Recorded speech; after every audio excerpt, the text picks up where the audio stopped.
نیا سال آتا ہے تو قرآن مجید ہم سب کو دعوت فکر دیتا ہے کہ ہم سب کو اپنا محاسبہ کرنا چاہیے، اپنا جائزہ لینا چاہیے، کیونکہ اللہ تبارک و تعالی ہماری زندگی میں وقفے وقفے سے مختلف مراحل پر زندگی کے ہر سال، عمر کے ہر مرحلے میں ہمارے سامنے ایسے امتحانات اور ایسی آزمائشیں لاتا ہے جو آزمائشیں ہمیں اللہ کی طرف رجوع ہونے کا سبق دیتی ہیں، دنیا کی حیثیت بتاتی ہیں، لیکن اس کے باوجود ہم دنیا میں اتنے مست اور مگن رہتے ہیں کہ دسیوں آزمائشوں کا ہم سامنا کرتے ہیں، دسیوں امتحانات سے ہم گزرتے ہیں، پھر بھی اس کے باوجود خواب غفلت سے بیدار نہیں ہوتے، ان آزمائشوں سے جو سبق لینا وہ سبق نہیں لیتے، اللہ کی جانب سے جو رجوع ہونا ہے وہ رجوع کا ثبوت ہم نہیں دیتے، گناہوں اور معصیتوں کی زندگی سے جو توبہ ہمیں کرنا ہے وہ توبہ ہم نہیں کرتے، اور حالات زمانہ سے جو نصیحت ہمیں حاصل کرنا ہے وہ نصیحت ہم حاصل نہیں کرتے۔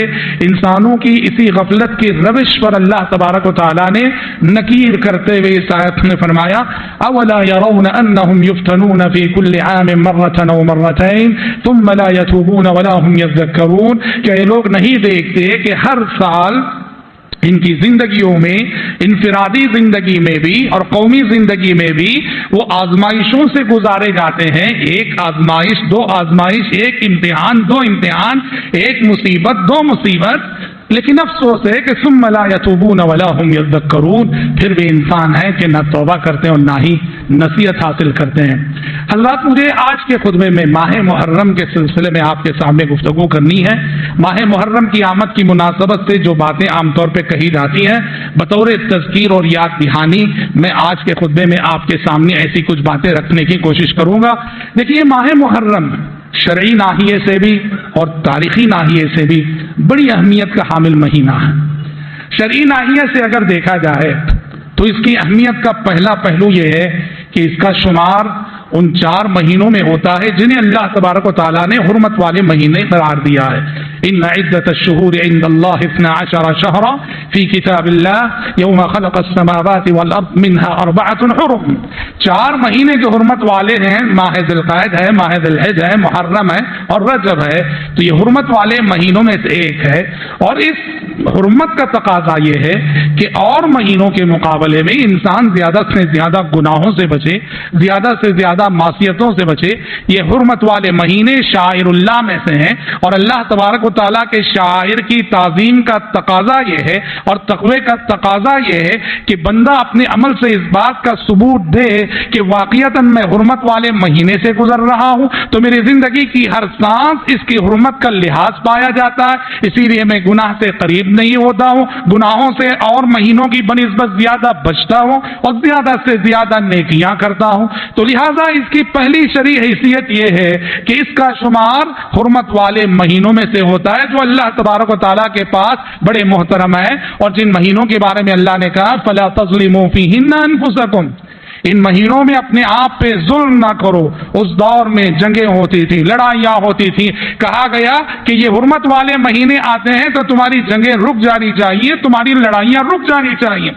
زمانے جاہلیت میں اہل کفر اور مشرکین مشرک رہتے ہوئے بھی ان مہینوں کی حرمت کا لحاظ کرتے تھے، اور یہ مہینے جیسے ہی آتے چلتی ہوئی جنگیں رک جاتی، چلتی ہوئی لڑائیاں رک جاتی، تلواریں جو نیام سے باہر آ چکی ہوتی پھر وہ نیام میں چلی جاتی۔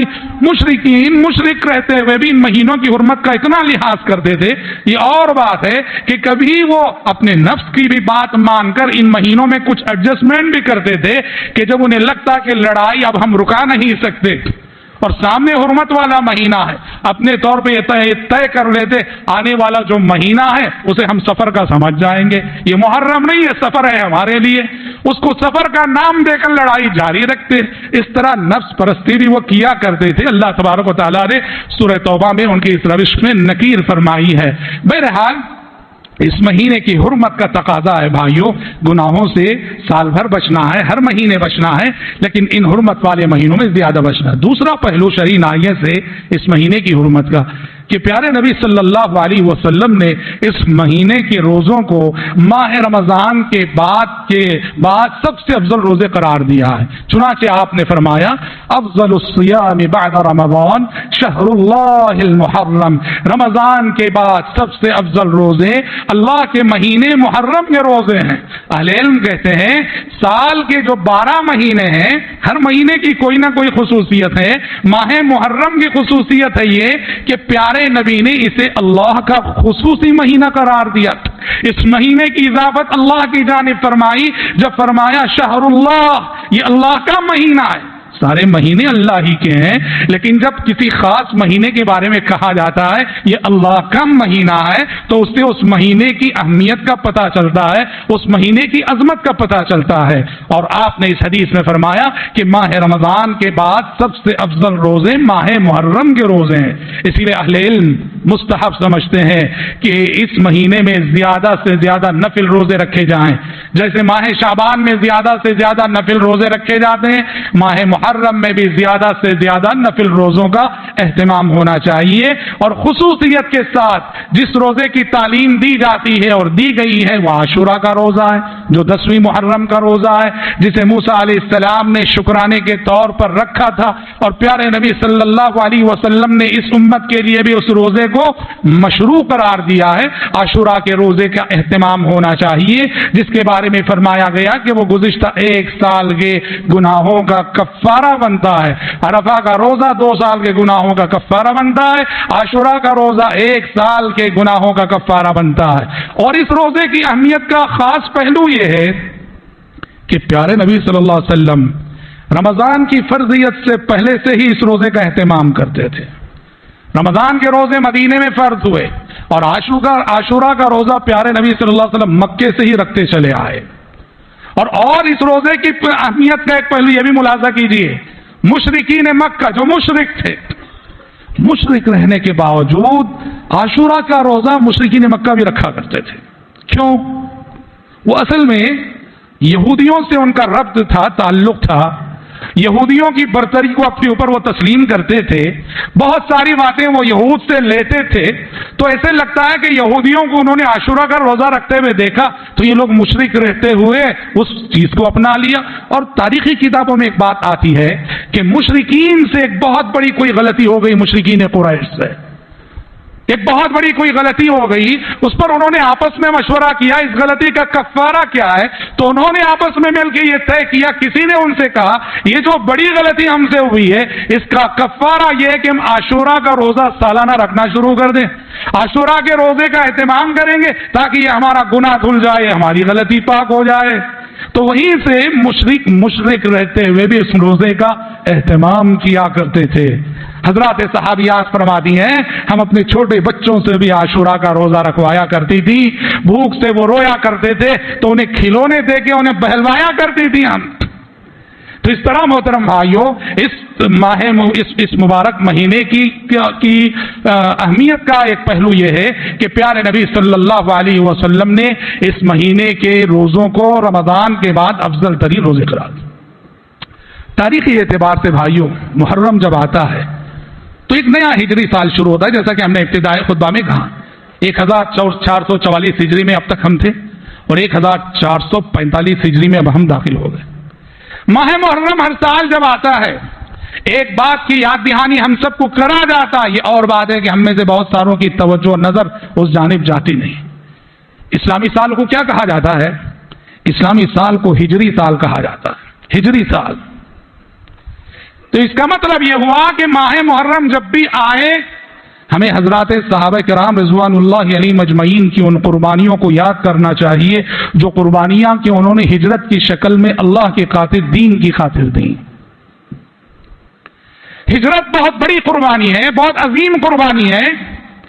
صحابہ نے اللہ کی خاطر، اپنے دین کی حفاظت کی خاطر، اپنے ایمان کی حفاظت کی خاطر، اپنے عقیدے کی حفاظت کی خاطر، شعائر اسلام کی حفاظت کی خاطر، اپنی مذہبی آزادی کی حفاظت کی خاطر صحابہ کرام رضوان اللہ علیہم اجمعین نے مکہ چھوڑ کر مدینہ ہجرت کی. انہیں مکے کی گلی گلی سے محبت تھی، مکے کی ایک ایک اینٹ سے محبت تھی، مکے کے ایک ایک کنکر سے محبت تھی، مکے کی فضاؤں سے انہیں محبت تھی، لیکن اللہ کی محبت ان سب محبتوں پہ غالب تھی۔ جب اللہ کی محبت نے تقاضا کیا کہ تمہیں اپنے محبوب شہر کو چھوڑنا ہے، تمہیں اپنے محبوب وطن کی قربانی دینی ہے، تمہیں اپنے دیار کی قربانی دینی ہے، حضرات صحابہ کرام رضوان اللہ علیہم اجمعین نے اللہ کی خاطر، اللہ کے دین کی خاطر اپنے محبوب دیار و وطن کی قربانی دے کر انہوں نے مدینہ ہجرت کی۔ اور ہجرت یہ ایک قربانی نہیں، ہجرت ایک ایسی قربانی ہے جو اپنے اندر 10 قربانی رکھتی ہے۔ ایک مہاجر جب ہجرت کرتا ہے، ایک علاقے کو چھوڑ کے دوسرے علاقے کی سکونت اختیار کرتا ہے، ایک شہر کو چھوڑ کر دوسرے شہر کی سکونت اختیار کرتا ہے، ایک ملک کو چھوڑ کر دوسرے ملک کی سکونت اختیار کرتا ہے، اور یہ سب اللہ کی خاطر کرتا ہے، تو اسے بہت ساری قربانیاں دینی پڑتی ہیں، اور وہ ساری قربانیاں دیتا ہے۔ جب ہم کہتے ہیں کہ محرم کی آمد یہ نئے ہجری سال کا آغاز ہے، تو ہمارے ذہنوں میں صحابہ مہاجرین کی وہ ساری قربانیاں تازہ ہو جانی چاہیے جو انہوں نے پیارے نبی صلی اللہ علیہ وسلم کے ساتھ رہتے ہوئے اللہ کی خاطر دی تھی۔ ایک ایک صحابی کے پیچھے کی ایک داستان ہے۔ صہیب رومی رضی اللہ عنہ مکہ سے ہجرت کرنے کے لیے مدینہ روانہ ہوئے، مشرکین آ گئے، راستے میں روڑے اٹکا دیے، کہا صہیب تم جا سکتے ہو، مکے میں رہنا پسند نہیں ہے، مدینہ جانا چاہتے ہو جا سکتے ہو، پر یہ جو مال جسے لے جا رہے ہو، یہ دولت جسے لے جا رہے ہو، یہ پیسہ جسے لے جا رہے ہو، اسے لے جانے کی اجازت ہم نہیں دیں گے۔ یہ پیسہ تم نے مکے میں کمایا، یہ مال تم نے مکے میں کمایا، یہ دولت تم نے مکے میں کمائی، اس پیسے اور اس مال کے ساتھ ہجرت کرنے کی اجازت نہیں دیں گے۔ صہیب رومی رضی اللہ عنہ نے کہا تمہارا مال تمہیں مبارک، تمہاری دولت تمہیں مبارک، میں نے محنت سے کمائی ہے دولت، محنت سے کمایا ہے پیسہ، اگر ہجرت کی اجازت کی شرط یہی ہے کہ اگر میں اپنی اس مال سے دستبردار ہو جاؤں گا، ہجرت کی اجازت ہے، تو پھر یہ مال تمہیں مبارک ہو، لے لو۔ سارا مال حوالے کر دیا اور خالی ہاتھ پیارے نبی صلی اللہ علیہ وسلم کی خدمت میں مدینہ پہنچے، اور جیسے ہی پہنچے آسمان سے ان کے بارے میں وحی نازل ہو گئی، وَمِنَ النَّاسِ مَن يَشْرِي نَفْسَهُ ابْتِغَاءَ مَرْضَاتِ اللَّهِ وَاللَّهُ رَءُوفٌ بِالْعِبَادِ۔ اللہ کے کچھ بندے ایسے ہیں جو اللہ کی رضامندی کی طلب میں اپنے نفس کا سودا کرنا گوارا کر لیتے ہیں۔ پیارے نبی نے اس آیت کے نزول کے بعد حضرت صہیب سے سارا ماجرا سننے کے بعد کہ کس طرح وہ سب کچھ گوا کے آئے ہیں، لٹا کے آئے ہیں، آپ نے کہا ربح صہیب، ربح صہیب، ربح صہیب، کہا کہ صہیب تمہاری تجارت بڑی کامیاب ہو گئی، تمہاری تجارت بڑی کامیاب ہو گئی، تمہاری تجارت بڑی کامیاب ہو گئی۔ یہ کیسی تجارت ہے؟ یہ کیسی تجارت ہے؟ یہ کھونے کی تجارت ہے۔ یہ اس لیے کہ مومن دنیا میں کھوتا ہے تو وہ آخرت میں پاتا ہے۔ سب کھو کے تیری راہ میں میں دولت دنیا، سب کھو کے تیری راہ میں میں دولت دنیا، سمجھا کہ کچھ اس سے بھی سوا میرے لیے ہے۔ حضرت ابو سلمہ ہجرت کے لیے نکلے اپنی اہلیہ ام سلمہ اور بچی کے ساتھ، مشرکین آ گئے اور آ کے راستے میں روڑے اٹکا دیے، کہ ابو سلمہ تم جا سکتے ہو، پر یہ ہماری بچی ام سلمہ، اس کو نہیں لے جا سکتے ہو، ہجرت کرنا ہو تو اپنی بیوی کو چھوڑ جاؤ۔ ابو سلمہ رضی اللہ عنہ نے بیوی بچوں کی محبت کو قربان کر کے بیوی بچوں کو مشرکین کے حوالے کیا اور تنے تنا چلے گئے۔ یہ اور بات ہے کہ مدت بعد ان کو ام سلمہ کی حالت پہ ترس آیا تو انہوں نے ام سلمہ کو بھی ہجرت کی اجازت دے دی، اور مدت بعد ام سلمہ بھی ابو سلمہ سے جا ملی۔ صحابہ کی قربانیوں کی طویل داستانیں، طویل واقعات، طویل قصے ہیں۔ محرم جب بھی آتا ہے، نیا ہجری سال جب شروع ہوتا ہے، تو محترم بھائیوں بہنوں، ہمیں صحابہ کی ان قربانیوں کو یاد کرنا چاہیے، اور یہ یاد ہمارے ذہنوں میں تازہ ہو جانی چاہیے۔ داد دیجیے امیر المومنین عمر بن خطاب رضی اللہ عنہ کی فراست ایمانی کی۔ پیارے نبی کے زمانے میں کوئی اسلامک کیلنڈر نہیں تھا، 12 مہینے تو تھے، لیکن اسلامک کیلنڈر نہیں تھا جیسے عیسوی کیلنڈر عیسیٰ علیہ السلام سے چلا آتا ہے۔ اسلامک کیلنڈر نہیں تھا پیارے نبی کے زمانے میں۔ عمر بن خطاب رضی اللہ عنہ کے عہد خلافت میں ضرورت محسوس ہوئی کہ ہمارا اپنا ایک اسلامک کیلنڈر ہونا چاہیے۔ عمر بن خطاب رضی اللہ عنہ نے صحابہ کرام رضوان اللہ علیہم اجمعین سے مشورے کیے، مشورے کر کے انہوں نے اسلامک کیلنڈر کا آغاز کیا، اور فراست کی جو بات ہم نے کہی وہ چاہتے تو اسلامک کیلنڈر کا آغاز پیارے نبی کی ولادت سے کر سکتے تھے، وہ چاہتے تو اسلامک کیلنڈر کا آغاز پیارے نبی 40 سال کی عمر میں جب نبی بنائے گئے، نبوت کا تاج آپ کے سر پہ رکھا گیا، تب سے کر سکتے تھے، پر عمر بن خطاب رضی اللہ عنہ کی فراست ایمانی نے اسلامک سال، اسلامک کیلنڈر کا آغاز کرنے کے لیے موضوع بنایا کس کو؟ ہجرت کو۔ کہا کہ اسلامی سال ہم تب سے شروع کریں گے، اس دن سے شروع کریں گے، اس وقت سے شروع کریں گے جب پیارے نبی نے اور آپ کے عظیم صحابہ نے ہجرت کی، ہجرت کو عنوان بنایا، ہجرت کو موضوع بنا کر وہاں سے اسلامک کیلنڈر کا آغاز حضرت عمر نے کیا، تاکہ رہتی دنیا تک کے لیے قیامت تک آنے والے مسلمان ہر سال محرم کی آمد کی مناسبت سے، نئے ہجری سال کی آمد کی مناسبت سے نبی کی قربانیوں کو، صحابہ کی قربانیوں کو، صحابیات کی قربانیوں کو یاد کریں اور محاسبہ کریں کہ وہ تھے کہ جنہوں نے اتنی عظیم قربانیاں دیں اور ہم نے اللہ کے دین کے لیے کیا کیا، اپنا محاسبہ کرنے پہ یہ مجبور ہو جائے۔ ہجرت بہت بڑی نیکی ہے، بہت بڑی نیکی۔ پیارے نبی نے فرمایا الہجرت تہدم ما کان قبلها، آپ نے فرمایا جیسے غیر مسلم مسلمان ہوتا ہے، اسلام لانے سے جیسے اس کے سابقہ سارے گناہ معاف اور اس کا نامہ اعمال یوں شروع ہوتا ہے جیسے ابھی ابھی پیدا شدہ بچہ ہو، نیو بورن بیبی ہو، جیسے ایک اسلام قبول کرنے والے کا نامہ اعمال اثر نو شروع ہوتا ہے۔ ایک مہاجر جب اللہ کے راستے میں ہجرت کرتا ہے تو پھر بھائیو آج آپ پوچھیں گے ہمارے سامنے تو ہجرت کے دروازے بند ہیں، ہجرت نہیں۔ یاد رکھو اہل علم کہتے ہیں کہ ہجرت کی دو قسمیں ہیں، ایک ہجرت ظاہری ہے، ایک ہجرت باطنی ہے۔ ہجرت ظاہری کیا ہے؟ ہجرت ظاہری یہ ہے کہ ایک وطن کو چھوڑ کے دوسرے وطن جائیں، ایک شہر کو چھوڑ کے دوسرے شہر کی یہ ہجرت ظاہری، یہ تو آج ناممکن ہے یا بہت مشکل ہے، ناممکن نہ صحیح۔ لیکن ہجرت باطنی ایک چیز ہے، یاد رکھیے، وہ دروازے ہم سب کے سامنے کھلے ہوئے ہیں۔ وہ کیا ہے؟ کفر سے اسلام کی جانب آنا یہ بھی ہجرت ہے، شرک سے توحید کی جانب آنا یہ بھی ہجرت ہے، قبر پرستی سے ایمان باللہ کی طرف آنا یہ بھی ہجرت ہے، جھوٹ سے سچائی کی طرف آنا یہ بھی ہجرت ہے، خیانت سے امانت کی طرف آنا یہ بھی ہجرت ہے، ظلم سے انصاف کی طرف آنا یہ بھی ہجرت ہے، گناہ و معصیت سے نیکی اور توبہ و استغفار کی طرف آنا یہ بھی ہجرت ہے۔ آج صحابہ کرام کی اس ہجرت کو ہم یاد کر رہے ہیں، تو ویسی قربانیاں تو ہم دینے سے رہے، لیکن یہ ہجرت تو ہم کر سکتے ہیں، یہ ہجرت تو ہم کر سکتے ہیں۔ یہ ہجری سال ہمیں پیغام دے رہا ہے، تمہارے اسلاف نے یہ ہجرت ظاہری کر کے بڑی بڑی قربانیاں دی، تم کم از کم ہجرت باطنی کر لو، گناہوں کی زندگی کو چھوڑ کر نیکیوں کی زندگی کی طرف آ جاؤ، برائی کو چھوڑ کر اچھائی کی طرف آ جاؤ، یہ بھی ہجرت ہے۔ پیارے نبی نے کیا فرمایا حدیث میں؟ المہاجر من ہجر ما نہی اللہ عنہ، المہاجر من ہجر ما نہی اللہ عنہ، اللہ کی منع کردہ باتوں کو چھوڑنے والا بھی مہاجر ہے، اللہ کی منع کردہ باتوں سے بچنے والا بھی مہاجر ہے۔ یہ ہجرت باطنی ہے جو ہم میں سے ہر شخص کو کرنی ہے۔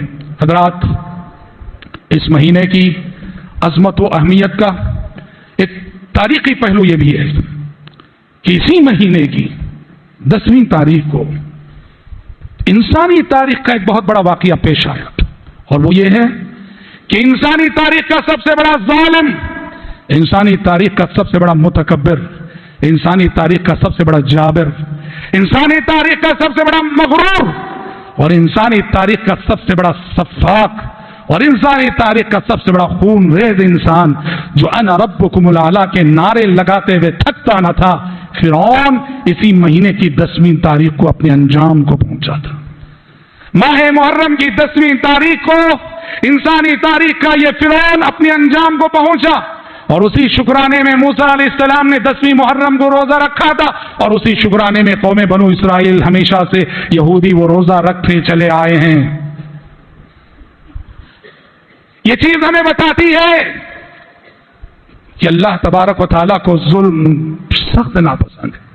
فرعون جس نے کہ قوم بنو اسرائیل پہ اتنے ستم ڈھائے تھے، وہ بھلا بتلاؤ اس سے بڑا ظلم کیا ہو سکتا ہے کہ ماؤں کی گودوں سے بچے چھینے جائیں اور ماؤں کی نگاہوں کے سامنے ان کے 2 ٹکڑے کر دیے جائیں؟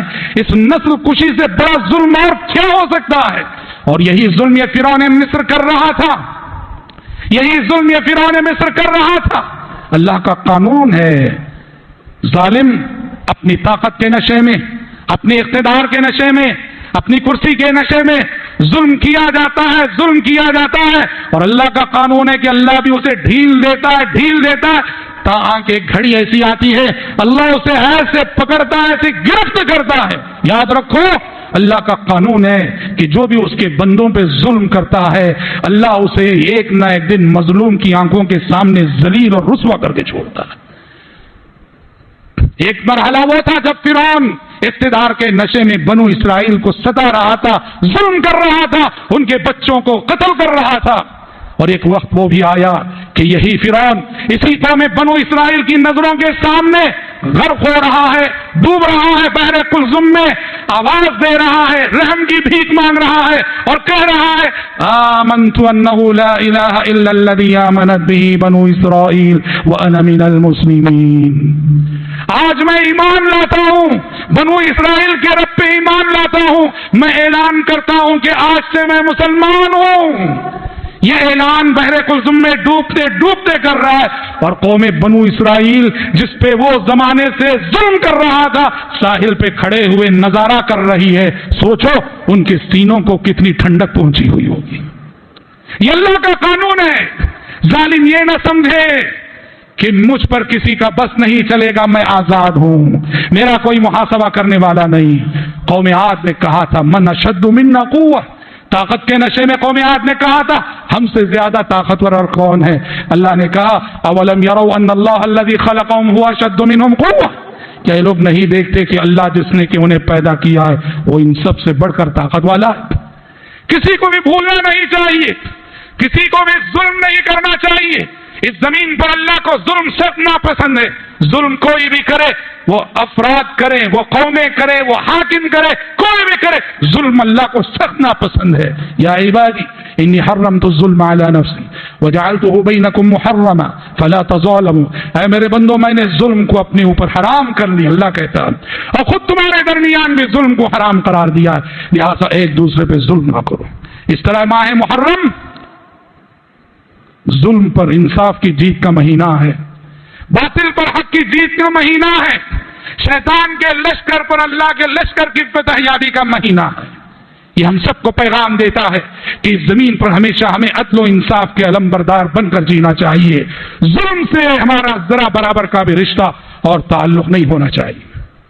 حضرات، تاریخی اعتبار سے ماہ محرم ایک اور بڑا سانحہ ہو کر عہد نبوت کے بعد، عہد خلافت راشدہ کے بعد، عہد اموی میں ماہ محرم کی اسی 10ویں تاریخ کو ایک اور بڑا سانحہ ہوا کہ کربلا کے میدان میں نواسۂ رسول حضرت حسین ابن علی رضی اللہ عنہ کو شہید کر دیا گیا، جو یقیناً بہت المناک اور دردناک سانحہ ہے۔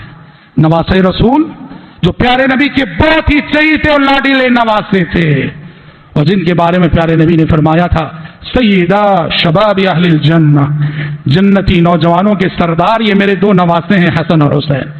اور نبی کریم صلی اللہ علیہ وسلم کے اہل بیت کی فضیلت جو کتاب و سنت میں آئی ہے ان سب کی روشنی میں اگر دیکھا جائے یقیناً یہ دردناک سانحہ تھا، المناک سانحہ تھا۔ اب یہ الگ تفصیلات ہیں، کیوں پیش آیا ہے سانحہ، کیسے پیش آیا ہے سانحہ، کون اس سانحے کے ذمہ دار ہیں، یہ سب بحثیں تاریخ کی کتابوں میں ہیں۔ لیکن جس پہلو پر مجھے روشنی ڈالنی ہے وہ یہ کہ اس میں کوئی شک نہیں، جیسے ہم نے کہا یہ بہت ہی دردناک سانحہ ہے، ہر مسلمان کو غم زدہ کرنے والا اور دکھ دینے والا سانحہ ہے۔ لیکن اس سانحے کو موضوع بنا کر، اس سانحے کی بنیاد پر اور اس حادثے کی بنیاد پر اس ماہ محرم کو، پورے مہینے کو اور ہر سال آنے والے محرم کو، گزشتہ 14 صدیوں سے جتنے محرم گزرے اور آج تک بھی اس ماہ محرم کو ماتم کا مہینہ بنا دینا، نوحہ خوانی کا مہینہ بنا دینا، بدعت و خرافات کا ایک لامتناہی سلسلہ لوگوں نے اس ماہ مبارک میں شروع کر رکھا ہے۔ اہل تشیع کا اثر قبول کرتے ہوئے بہت سارے اہل السنہ بھی ہم دیکھتے ہیں ان سب بدعت و خرافات کی زد پہ آ جاتے ہیں۔ ماہ محرم جیسے ہی آئے گا کالا لباس پہن لیا جائے گا جو کہ ماتم کی علامت ہے۔ ماہ محرم جیسے ہی آئے گا جگہ جگہ پانی کی سبیلیں لگ جائیں گی، کہ نواسہ رسول کو پیاس کی عالم میں شہید کیا گیا، اس لیے ہم دنیا والوں کو پانی پلائیں گے ماہ محرم میں خاص کر۔ ماتم کی مجلسیں سجیں گی، نوحہ خوانی ہوگی، حضرت حسین رضی اللہ عنہ کے شہادت کے واقعے کو سنا کر رونے رلانے کا ماحول بنایا جائے گا۔ یہ سب چیزیں یاد رکھیے، شریعت میں اس کی ہرگز گنجائش نہیں ہے۔ پیارے نبی صلی اللہ علیہ وسلم نے ماتم کرنے سے منع کیا ہے، نوحہ خوانی سے منع کیا ہے۔ آپ نے کہا لیس منا من لطم القدود وشق الجیوب ودعا بدعوى الجاہلیہ، آپ نے فرمایا وہ شخص ہم میں سے نہیں جو ماتم کرتے ہوئے اپنے گال پہ تھپیڑے مارے، وہ شخص ہم میں سے نہیں ہے جو ماتم کرتے ہوئے اپنا گریبان چاک کرے، گریبان چاک کر کر کے روئے، اور جو ماتم کرتے ہوئے اپنی زبان سے جاہلیت کے نعرے لگائے، یا حسین ہم نہ ہوئے، یا حسین ہم نہ ہوئے۔ آپ نے فرمایا اس طرح کے ماتم کرنے والے لوگ ہم میں سے نہیں ہیں۔ اور پھر نوحہ خوانی، رونا رلانا، آپ نے فرمایا اربع فی امتی من امر الجاہلیہ لا یترکونہن، میری امت میں 4 عادتیں ایسی ہیں جو زمانے جاہلیت کی عادتیں ہیں، اور لگتا ہے میری امت کے بعض افراد یہ 4 عادتیں چھوڑیں گے نہیں۔ کیا ہیں 4 عادتیں؟ آپ نے کہا الفخر بالاحساب، ایک تو آبا و اجداد کے حسب پہ فخر کرنا، میرا باپ ایسا تھا، میرا دادا ایسا تھا، میرا خاندان ایسا تھا، میں ایسے باپ کا بیٹا ہوں۔ یہ دوسرا الطعن بالانساب، نسب اور خاندان میں تانا زنی کرنا، ایک شخص نے غلطی کی ہم تبصرہ کریں گے سارے قریشی ایسے ہی، ایک شخص نے کچھ کر دیا ہم تبصرہ کریں گے سارے انصاری ایسے ہی، ایک شخص نے غلطی کر دی ہم تبصرہ کریں گے سارے دکنی ایسے ہی، ایک کی غلطی پر پورے خاندان کو گن دیتے ہیں۔ کہا یہ زمانے جاہلیت کی صفت ہے الطعن بالانساب۔ اور تیسری چیز آپ نے فرمایا الاستسقاء بالنجوم، کہ ستاروں سے بارش طلب کرنا، یہ عقیدہ رکھنا کہ فلاں ستارہ طلوع ہوا اس لیے بارش ہوئی، زمانے جاہلیت کا عقیدہ۔ اور چوتھی چیز آپ نے کہا النیاحہ، نوحہ خوانی کرنا، میت کی خوبیوں کو یاد کر کر کے رونا رلانا اور اس کے لیے مجلسیں جمانا۔ ہماری شریعت تو کہتی ہے کسی بھی شخص کے انتقال پر 3 دن سے زیادہ سوگ منانے کی اجازت نہیں، خاندان والے 3 دن غم میں رہ سکتے ہیں، ٹھیک ہے، 3 دن۔ صرف عورت ہے، بیوی ہے، جسے 4 مہینے 10 دن کے سوگ کی اجازت ہے کہ اسباب زینت سے دور رہے گی وغیرہ وغیرہ وغیرہ۔ عام رشتہ دار لوگوں کا 3 دن سے زیادہ نہیں، کسی کا بھی انتقال ہو 3 دن سے زیادہ سے، یہاں 14 صدیاں گزر گئی ہیں اور آج تک جو ہے نوحہ خوانی ہو رہی ہے، ماتم منایا جا رہا ہے۔ یہ سب اہل تشیع کے اثرات ہیں جو افسوس کے ساتھ ہماری صفوں میں سب چیزیں داخل ہو گئی ہیں۔ حضرات اپنے آپ کو ان منکرات سے بچائیے۔ ماہ محرم کی حرمت کا تقاضا ہے کہ ہمیں پیارے نبی صلی اللہ علیہ وسلم کی کتاب و سنت میں دی گئی تعلیمات کی پابندی اس مہینے میں ہم سب کو کرنی چاہیے۔ خطبے کے اختتام پر پھر سے ایک اور مرتبہ عاشوراء کے روزے کی یاد دہانی کراتے ہوئے کہ 10ویں محرم کا روزہ 1 سال کے گناہوں کا کفارہ بنتا ہے۔ اہل کتاب کی مخالفت کے لیے آپ نے فرمایا تھا لئن بقیت الی قادم لاصومن التاسع، اگر آئندہ سال تک میں زندہ رہا تو 10ویں تاریخ کے ساتھ ساتھ 9ویں تاریخ کا بھی روزہ رکھوں گا۔ اس لیے 2 روزے رکھنا زیادہ افضل ہے، اور 2 روزوں کی شکل یہ ہے کہ 10ویں محرم کے ساتھ 9ویں محرم، یا 10ویں محرم کے ساتھ 11ویں محرم، یا جائز ہے یہ بھی کہ 2 کی بجائے آپ صرف 1 روزے پہ بھی اکتفا کریں، صرف 10ویں محرم کا روزہ رکھیں، یہ بھی جائز ہے۔ ضرور اس روزے کا اہتمام کیجیے، اس مہینے کی حرمت کا احترام کیجیے۔ رب العزت سے دعائے کہ پروردگار عالم مجھ کہنے والے کو اور آپ سبھی سننے والوں کو ماہ محرم ہی نہیں، زندگی کا ہر دن، زندگی کا ہر ہفتہ، زندگی کا ہر مہینہ، زندگی کی ہر سانس اللہ کی اطاعت و فرما برداری میں گزارنے کی توفیق عطا فرمائے۔ اللہم آمین۔ بارک اللہ لنا ولکم فی القرآن العظیم۔